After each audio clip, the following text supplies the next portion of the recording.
జీవితమొక పయనమని గమ్యము తెలియదని తెలిసిన ఈ మనిషి పయనమాగదు.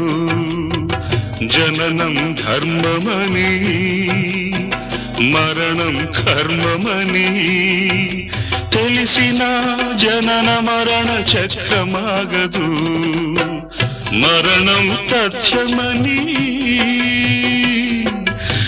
ఏ జీవికి తప్పదని తెలిసిన ఈ మనిషి తపనాగదు.